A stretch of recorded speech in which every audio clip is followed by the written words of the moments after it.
오늘 이 시간은 믿는 자여 어이할꼬라고 하는 제목으로 함께 말씀의 은혜를 나누고자 합니다.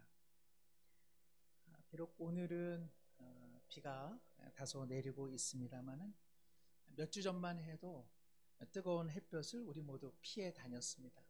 그러나 지금은 어디 햇볕이 있을까? 햇볕이 참 따스하게 느껴지고, 그리고 햇볕으로 우리는 몸을 자꾸 기울이게 되고 있습니다. 날이 차가울수록 저 하늘 먼 곳에 있는 햇살이 얼마나 따스한지 우리는 고마움을 느낄 뿐입니다.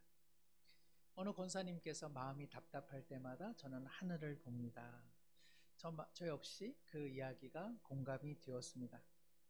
구름의 무질서마저도 푸른 하늘을 배경 삼아 위치할 때 그 구름 한 조각 조각들이 얼마나 조화롭고 다채롭고 그리고 아름답게 느껴지는지요. 다만 그 하늘을 보다가 우리가 사는 이 땅을 내려다보면 우리는 순간 현기증을 느낍니다. 지난 폭우로 인해 사랑하는 가족을 잃은 유족들의 아픔은 여전하고, 얼마 전 목숨에 대한 위협으로부터 구조의 도움을 청하였음에도 수수방관하여 여성들이 살해를 당하고 말았습니다. 코로나19로 전 세계적으로 1,000만 명의 아이들이 부모님을 잃어버렸고, 러시아의 전쟁 도발로 시작된 우크라이나의 전쟁은 양국의 선량한 시민들의 삶을 무차별적으로 파괴하고 있습니다. 평화를 위협하는 북한의 끊임없는 도발, 고물가와 경기 침체, 그리고 더 이상 미래의 이야기가 아닌 오늘의 이야기가 되어버린 기후의 위기 등 우리 모두 시름은 깊어지고 있습니다. 세상은 이처럼 혼란스럽고 무질서한데 하나님은 왜 침묵하시는가? 이에 대해 질문하였던 일본의 기독교 작가 엔도 수샤쿠는 그를 기리는 문학기념관의 문학비에 이러한 내용이 새겨져 있습니다. 인간은 이리도 슬픈데 주여 바다는 너무 푸르릅니다. 푸른 가을 하늘 아래서 우리는 엔도 수샤쿠의 고백처럼 인간은 이리도 슬픈데 주여 하늘과 바다는 왜 이렇게 푸르릅니까? 라는 질문을 하게 되죠. 오늘 본문에도 보자 하면 참 가슴 아프고 마음 아픈 일들이 기록되어 있습니다. 오늘 말씀 33절에 에냐라고 하는 사람이 나옵니다. 그의 이름은 찬양하다, 주님을 높이다 라는 뜻입니다.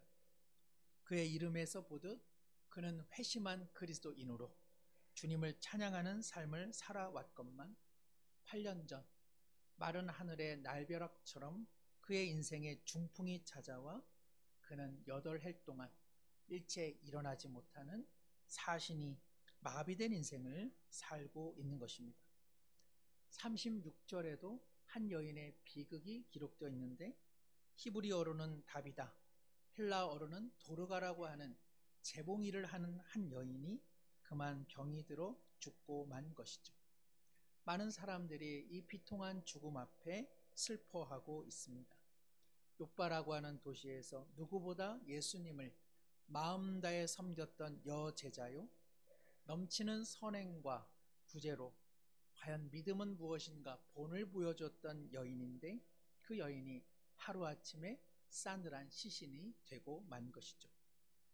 에니아와 다비다, 이 두 사람은 푸른 하늘 아래 척박한 땅에서 주님을 의지하며 살아왔던 인생들입니다. 그러나 에니아는 중풍에 누운 지 8년째가 되었고, 다비다는 아예 손쓸 수 없는 주검이 되고 만 것이죠. 사랑하는 성도 여러분, 오늘 본문의 이야기는 우리 현실의 이야기이기에 우리는 정말 질문을 던질 수밖에 없습니다. 과연 예수님께서 십자가에서 죽으시고 부활하신 그 승리와 승천하셔서 이 세상과 만물을 통치하고 계신다는데, 그것이 우리의 이러한 삶과 도대체 무슨 관련이 있는가? 예수님께서 십자가에서 죽으셨으나 부활하시고 이 땅을 통치하고 계시고 하늘 보좌 우편에서 하나님의 계획하신 일을 마무리하는 이때에 과연 우리의 삶에 그것이 무슨 관계가 있는가? 예수님께서 부활하신 땅이요, 예수님께서 승천하신 하늘 아래 살아가고 있지만 그저 하늘은 푸르기만 할 뿐 우리 인생에는 여전히 죽음이 있고 재앙이 있고 질병이 있고 눈물이 있고 아픔이 있지 않습니까? 세상 도처에 여전한 갈등과 기아와 그리고 전쟁과 사륙이 일어나고 있지 않습니까? 예수님께서 부활하시고 승천하셨는데 오늘 우리의 삶에 별반 나아진 것이 있습니까? 우리는 이에 대해 한 줄의 문장이나 혹은 한 단락의 말로 설명할 수는 없습니다.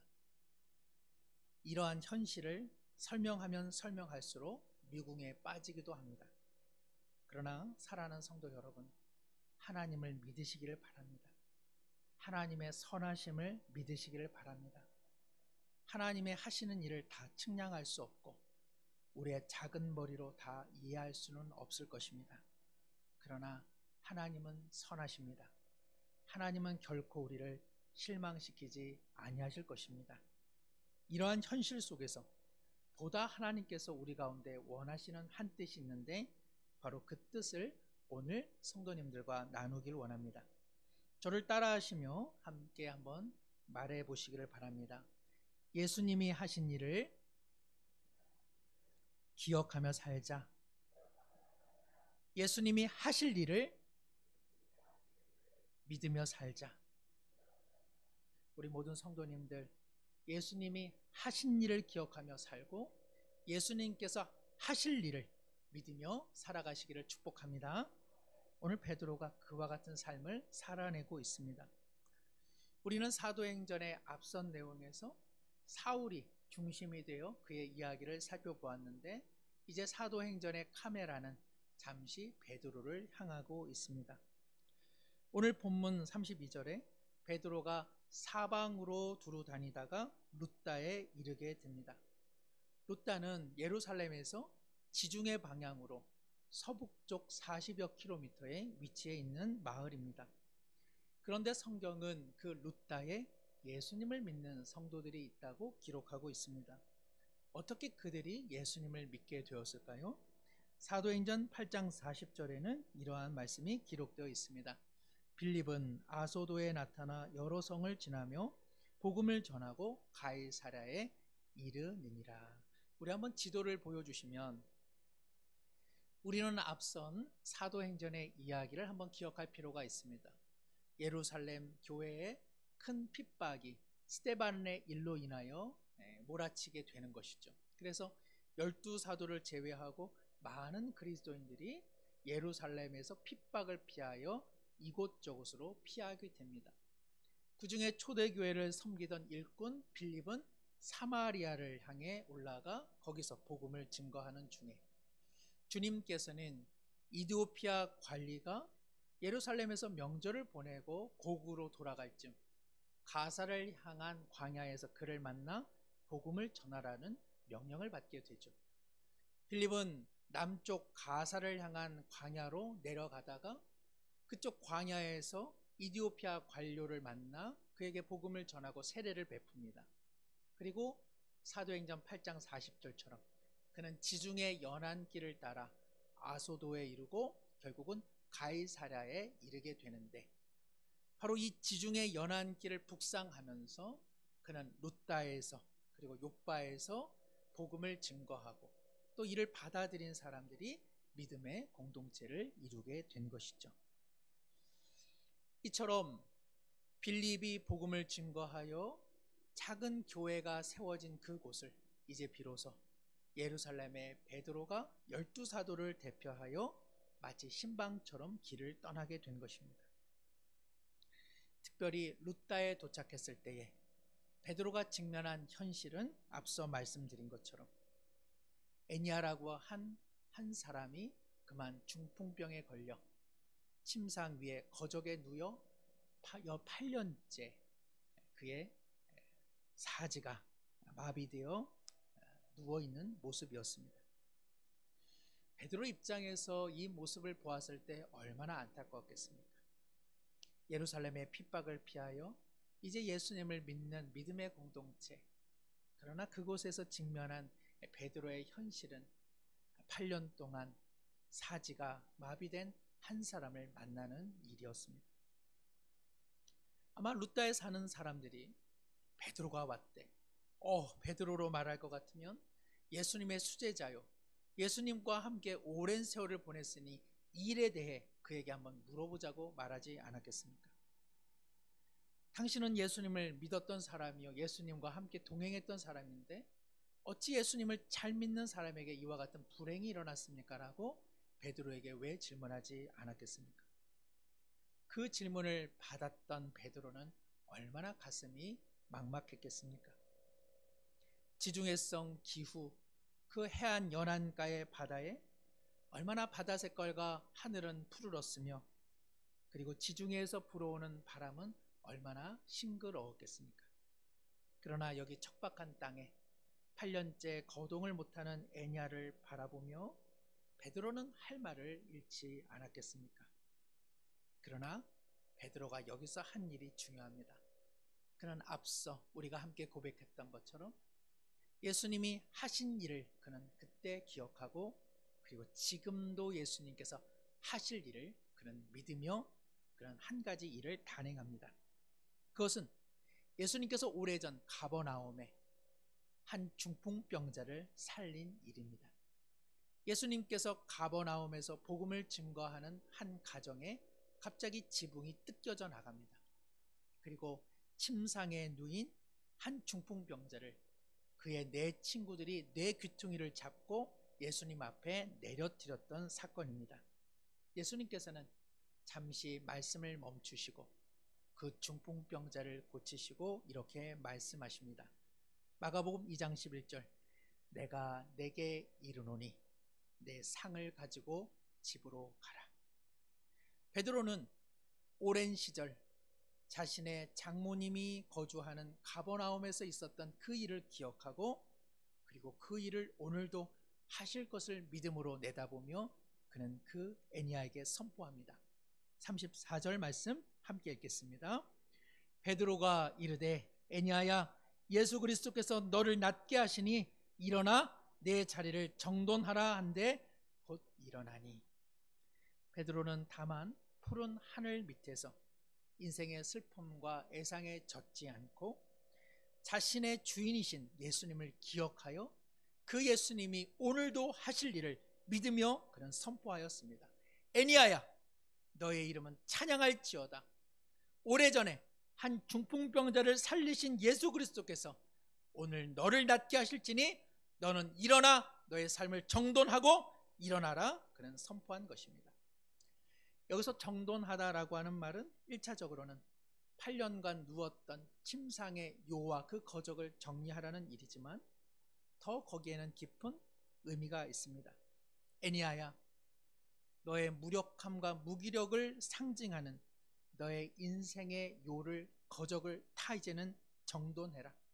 그것은 너에게 더 이상 필요 없다. 무수한 사람들에게 의존하였던 너의 인생일진데 이제 그것은 다 과거의 일이 되었다. 너는 너 스스로 너의 인생을 정돈할 수 있다. 이제는 일어나 하나님을 찬양하는 인생으로 다시 회복되라고 선포하는 것입니다. 사랑하는 성도 여러분, 예수님께서 십자가에서 죽으시고 그리고 부활하사 승리하셨으며 오늘 이 세상을 통치하신들, 우리의 삶의 그것을 기억해내고 오늘도 그 일을 하시는 주님을 믿지 않는 한 우리의 삶은 여전히 침상의 거적과 요 위에 그저 누워있는 인생이 될 수밖에 없는 것입니다. 그러나 예수님께서 십자가에서 죽으셨으나 부활하시고 승천하셔서 오늘 이 땅과 우리의 생명을 주관하고 계심을 믿는다면 우리의 삶은 정돈될 것이며 우리의 삶에 눕게 하였던 모든 실망과 낙심을 뒤로하고 우리는 다시 일어서게 되는 줄로 믿습니다. 우리 예수님을 기억하고 예수님이 오늘도 그와 같은 일을 하실 것을 믿음으로 살아가시기를 축복합니다. 오늘 본문의 두 번째 사건도 같은 맥락입니다. 루다에서 일어난 이 기가 막힌 치유의 사건은 이제 인근 지방의 소문이 나기 시작하죠. 그리 멀지 않은 항구 도시 욥바에도 이 소문이 다다르기 시작합니다. 욥바에게는 이것이 복음이었습니다. 왜냐하면 욥바의 한 성도에게 일어난 비극적 이야기이기 때문에 그러하죠. 앞서 말씀드린 것처럼 욥바의 다비다가 죽고 말았음에 욥바에 사는 믿음의 공동체 중 일부가 룻다에서 일어난 일을 기억함으로 황급히 베드로에게 사람을 보냅니다. 룻다에 도착한 이들은 지금 다비다라고 하는 여제자가 이미 죽었으나 베드로여 지체 말고 우리 욥바로 가 하나님께서 그녀에게 행하실 일을 다시 한번 기대해 보자고 간청합니다. 이로 인하여 베드로는 욥바에서 온 사람들과 함께 이제 욥바로 향하게 되죠. 이스라엘의 장례 문화는 이와 같습니다. 거룩한 도성 예루살렘에서 누군가 죽으면 반드시 24시간 내에 그 시체를 처리해야만 했습니다. 그러나 예루살렘이 아닌 곳에서 누군가 죽게 되면 그 사람을 3일 동안 다락방에 안치하고 그리고 시신을 닦고 그리고 옷을 입혀 그의 장례를 추모하였습니다. 살기 좋은 지중해 연안의 바닷바람이 여전히 신선하고 지중해의 하늘은 에메랄드 빛처럼 여전히 푸르렀을 그날, 베드로는 싸늘히 식어버린 다락방에 누워진 다비다의 시신을 보게 된 것이죠. 그리고 그녀의 넘치는 선행과 구제로 많은 도움을 받았던 과부들이 하염없이 눈물을 흘리며 억장이 무너지는 슬픔에 못 이겨 하고 있습니다. 다비다의 시신을 보았을 때에 베드로의 마음이 어떠했겠습니까? 앞서 룻다에서 한 사람을 일으켜 세웠으니 이거는 별거 아니야, 이거는 아무것도 아니야, 이런 마음이었겠습니까?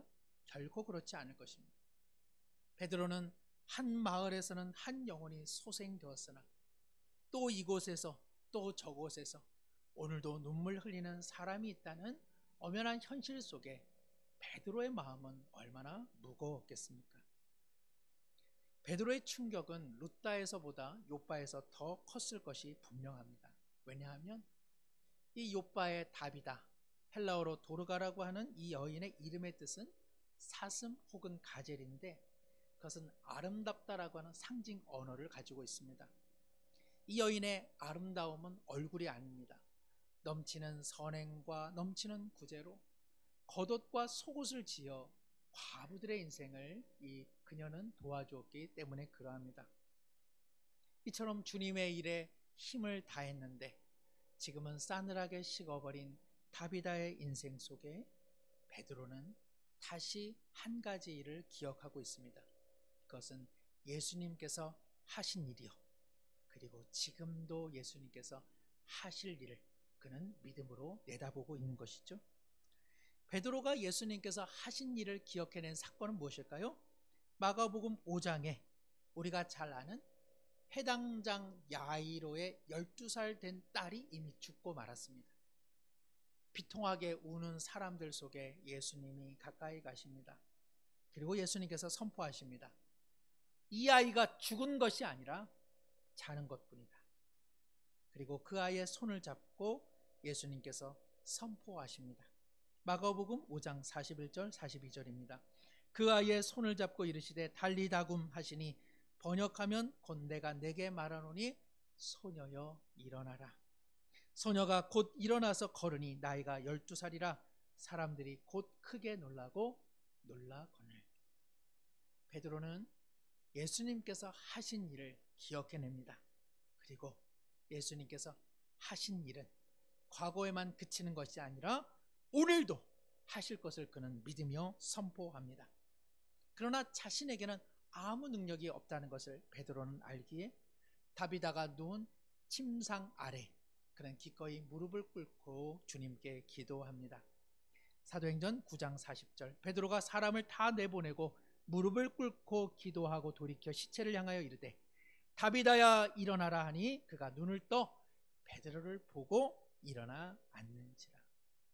어떤 분이 이런 이야기를 합니다. 저는 어려운 일이 있을 때만 기도를 합니다. 어려운 일이 있을 때만 기도하면 되겠습니까? 안 되겠습니까? 안 되죠. 근데 이분이 이렇게 얘기합니다. 그런데 나의 삶엔 온통 어려운 뿐입니다. 그리하여 저는 매 순간 하나님께 기도합니다. 베드로는 매 순간 어려움을 경험하고 있기에 그는 기도의 사람일 수밖에 없는 것이죠. 사랑하는 성도 여러분, 아무 때나 기도하지 마시고 어려운 일이 있을 때만 꼭 기도하시길 바랍니다. 어려운 때만 기도를 하셔야지 기도를 남용하시면 안 됩니다. 그런데 우리가 살아 숨쉬는 매 순간이 얼마나 어려운 인생입니까? 주님께서 붙잡아 주지 않으시면 코끝에 호흡은 사라질 것이요, 우리는 다 흙으로 돌아가는 인생이 아니겠습니까? 그러니 우리의 삶은 매번이 어렵고, 그리하여 우리 모두 매 순간 기도의 사람이 되기를 다시 한번 축복합니다. 바다와 하늘은 푸르르고 가을바람은 신선하지만 이 땅에서의 삶은 얼마나 어찌 그리 고단한지 모르겠습니다. 그러니 우리 모두 세상의 발 아래 무릎 꿇는 것이 아니라 하나님의 발 아래 무릎 꿇어 진정 주님의 도움을 구두하는 기도의 사람 되시기를 다시 한번 축복합니다. 베드로는 자신의 무력함을 깨달아 그는 무릎을 꿇고 주님 앞에 기도합니다. 그리고 선포합니다. 소녀여 일어나라. 달리타 쿰이라고 했던 베드로는 다비다야 일어나라. 다비다 쿰이라고 그는 선포할 때에 오늘 주님께서는 이전에 하신 일을 바로 그 순간 다시 하시는 놀라운 생명의 기적을 일으켜 주는 것입니다. 앞서 말씀드린 것처럼 사랑하는 성도 여러분, 예수님께서 십자가에서 죽으시고 부활하사 승리하시며 이 땅에서 승천하사 통치하고 계시지만 같은 믿음의 사람이라 할지라도 그것을 매 순간 경험하는 인생이 있는가 하면 그것을 경험하지 못하고 살아가는 사람이 있습니다. 무슨 차이입니까? 왜 그런 차이가 일어납니까? 왜 함께 예배하고 왜 함께 기도하는데도 누군가는 십자가의 은혜와 능력 가운데 심취되어 살아가는 인생이 있는가 하면 그것은 그저 일어난 일일 뿐 나의 삶에 아무런 감동과 감사도 없이 살아가는 이유는 무엇입니까? 그것은 하나님 앞에 무릎 꿇지 않기 때문에 그러합니다. 예수님께서 하신 일을 기억하지 못하기 때문에 그러합니다. 예수님께서 오늘 하실 일을 기대하지 못하기 때문에 그러합니다. 사랑하는 성도 여러분, 지난 한 주 우리의 인생을 돌아봅시다. 한 주간 삶의 고단함 속에 얼마나 하나님의 발 아래 무릎 꿇어 기도하셨습니까?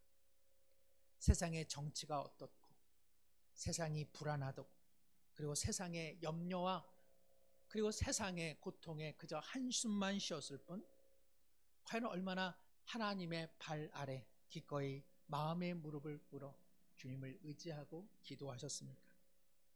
내 삶의 더러움과 무질서의 자리를 그저 다른 사람, 다른 세상의 탓이라 말하며 스스로 방치하며 살아오지는 않으셨습니까? 주님께서는 나는 일을 하며 오늘도 일할 것이라 분명히 말씀하심에도 불구하고 우리는 그저 습관과 관성과 그리고 형식에 젖어 죄의 더러움과 무질서의 자리에 그저 낙심하며 누워 계신 것은 아닙니까? 우리 주님께서는 부활하시고 승천하사 우리를 다루고 계시고 우리를 통치하고 계시는데 이미 포기하고 낭망하여 주님의 부르신 그 사명은 뒷전으로 하여 그저 내 인생 살아가는데 바쁜 것은 아닙니까? 그런 현실 속에서도 왜 하나님 나를 돌아보지 않으시는지 그저 원망만 하되 한 번도 무릎 꿇어 기도하지 않고 주님이 행하신 일을 기억하지도 않고 주님께서 오늘도 행하실 일에 전혀 무감하게 한 주를 살아오다 이 자리에 계신 것은 아닙니까? 베드로 역시 그저 우리와 같은 인간에 불과하지 않습니까? 그런데 그는 어떻게 이러한 삶을 살 수 있었을까요? 베드로는 그저 우리와 같은 인생임에도 불구하고 어떻게 그는 참담한 현실 속에서도 낙심과 낭망으로 스스로를 방치하지 않고 이처럼 사람을 살리는 일에 주님의 도구로 사용될 수 있었을까요? 다른 것이 아니죠. 그는 주님이 하신 일을 기억해낸 것입니다. 그리고 그 주님께서 지금도 하실 일을 그는 믿음으로 내다본 것입니다. 사랑하는 성도 여러분, 믿는 자 어떻게 살아야 합니까? 주님이 하신 일을 삶에서 기억하시기를 바랍니다. 지금도 주님께서 하실 일을 믿음으로 내다보며 믿음으로 사는 우리 모든 성도님들 되시기를 축복합니다. 작은 이야기로 오늘 말씀을 마치고자 합니다. 재미있지만 감동적인 이야기라 제가 메모를 해두고 여러분과 함께 나누는데, 어느 분이 지하철에서 물건을 판 후 그것에 대해 기록한 어느 한 사람의 이야기가 저의 이야기가 되어 제가 한번 읽어보겠습니다. 그날 아침 저는 1호선을 탔습니다. 이른 아침 인천행이라 사람들이 많지 않더라고요.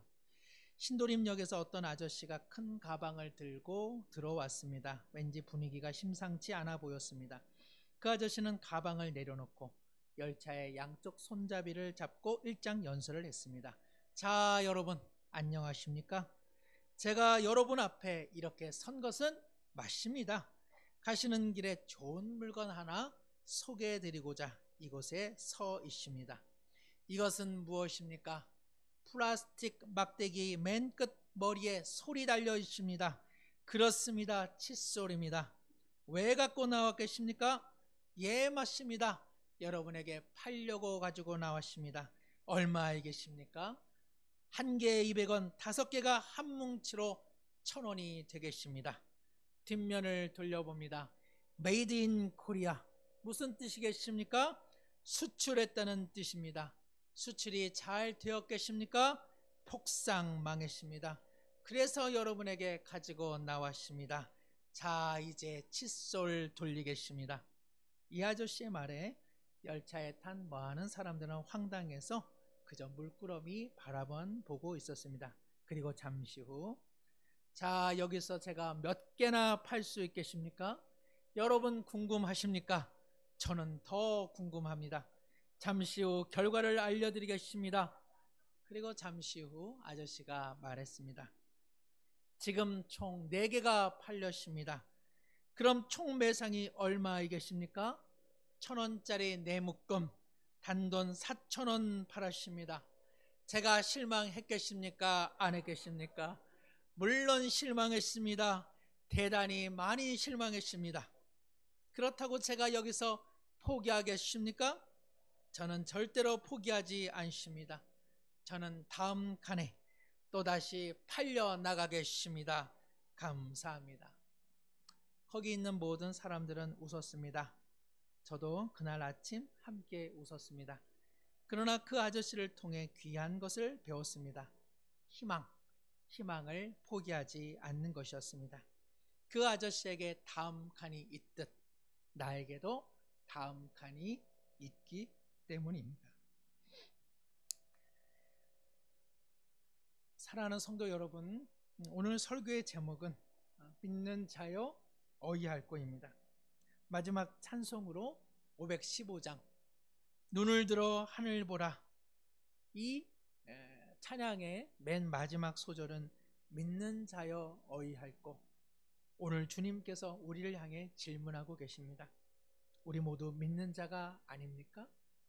믿는 자에게 오늘 주님께서 이 푸른 하늘 척박한 땅에 살아가는 우리에게 질문하고 계십니다. 믿는 자여, 너는 어떻게 살고 있느냐? 그저 4,000원을 팔았음에도 불구하고 포기하지 않고 다음 칸으로 희망의 가방을 가지고 발을 내딛는 사람이 있다면, 사랑하는 성도 여러분, 어두운 시절이라 하여 남을 탓하고 세상을 탓하며 낙심하며 우리 쓰러져 있을 수 있겠습니까? 예수님이 하신 일을 기억합시다. 예수님께서 하실 일을 믿음으로 내다봅시다. 그리하여 우리 모두도 소망의 다음 칸으로 믿음과 용기를 가지고 내디뎌야 하지 않겠습니까? 믿는 자여 어이할꼬. 오늘 주님께서 우리에게 질문하실 때 주님 앞에 마음의 무릎을 꿇어 기도하며, 주님, 제가 여기 있습니다. 답이 되어 살아가는 우리 모든 성도님들 되시기를 축복합니다. 기도하겠습니다. 하나님 아버지, 세상은 이리도 어지러운데 무심한 하늘과 바다는 너무나 푸르릅니다. 이 땅이 주님께서 부활하신 땅이요 아프고 병든 자를 치유하시고 살리신 땅이기에 고통 많은 세상일지라도 주님이 하신 일을 기억하고 지금도 하실 일을 믿습니다. 우리를 살리신 주님 안에서 무너진 삶이 다시 정돈되어 일어나게 하여 주옵시고, 슬픔과 고통의 그늘에 누인 자 다시 일어나 선행과 구제로 영광 올려드리는 삶을 살아가게 하여 주옵소서. 오늘의 현실이 어렵다 할지라도 소망을 포기하지 않고 다음 칸으로 힘차게 믿음의 발걸음을 내딛는 우리 모두가 되게 하여 주옵소서. 예수님의 이름으로 기도드리옵나이다. 아멘.